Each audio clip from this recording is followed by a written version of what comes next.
नमस्कार दोस्तों। वैसे आज मैं अभी एक खैर परीक्षा में आया हूँ। परीक्षा देने नहीं आया, परीक्षा लेने आया हूँ इन्विजिलेशन ड्यूटी के तहत। तो मेरे मन में एक विचार आया, मैं कहा कि अगर देखें तो इंसान का सारा जीवन ही एक परीक्षा है।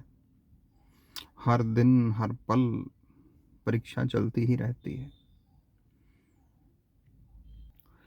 लेकिन विडंबना यह है कि इंसान को इस चीज़ का पता नहीं होता। अब जो परीक्षाएं हम देते हैं किसी भी स्तर की, एजुकेशन से रिलेटेड बात कर रहा हूँ, उसमें क्या होता है कि हमें पता होता है कि हमने इस विषय में इस चीज़ की परीक्षा देनी है। हम तैयारी करते हैं और फिर उसको परीक्षा देने के बाद उसका रिज़ल्ट भी आ जाता है बड़ी जल्दी। उसमें हमारे कितने मार्क्स आए हमें पता चल जाता है।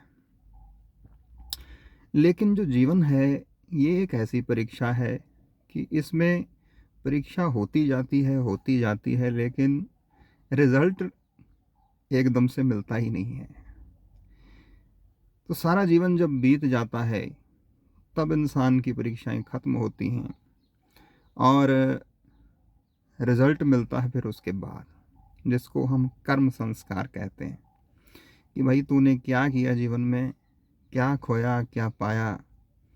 और उसी संस्कार, जो उन्हीं जो संस्कार होते हैं, हमें कर्म जो हमने किए होते हैं, उन्हीं के आधार पर जो हमारा रिज़ल्ट तैयार होता है, जिसका भाव कि हम नेक्स्ट क्लास में जाते हैं या फिर फेल कर जाते हैं, वापस उसी क्लास में बैठना पड़ता है। भले हम नेक्स्ट क्लास में जाएं या उसी क्लास में बैठें, वो वर्ष नया होता है, वो जीवन नया होता है। नई ज़िंदगी लेनी पड़ती है फिर से उन्हीं लेसन्स को सीखने के लिए या फिर नेक्स्ट लेसन्स को सीखने के लिए। तो ये जो हमारा संसार है जिसमें हम रहते हैं, ये असल में एक परीक्षा केंद्र ही है, एक शिक्षा केंद्र कह लो, परीक्षा केंद्र कह लो। ये एक स्कूल है जिसमें हमने बहुत कुछ सीखना होता है।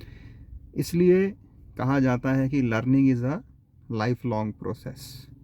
कोई इंसान ये नहीं कह सकता कि हाँ भाई मैंने सीख लिया, मैं बहुत लर्नड पर्सन हूँ, बहुत वाइज हूँ। कितना भी समझदार क्यों ना हो या इंटेलिजेंट क्यों ना हो, बहुत सी चीज़ें ऐसी होती हैं जो रह जाती हैं सीखनी। इसलिए सीखने के लिए हमेशा तैयार रहना चाहिए। तैयार होंगे तभी सीख पाएंगे। अगर सीखना ही नहीं चाहेंगे तो फिर कभी भी कुछ सीख नहीं सकते। तो ये छोटा सा विचार आप सबके सामने रखते हुए अब मैं चलता हूँ अपनी ड्यूटी पे। सुनने के लिए धन्यवाद, शुक्रिया, थैंक यू। बने रहिए आपके अपने चैनल माइंड विस्तार के साथ।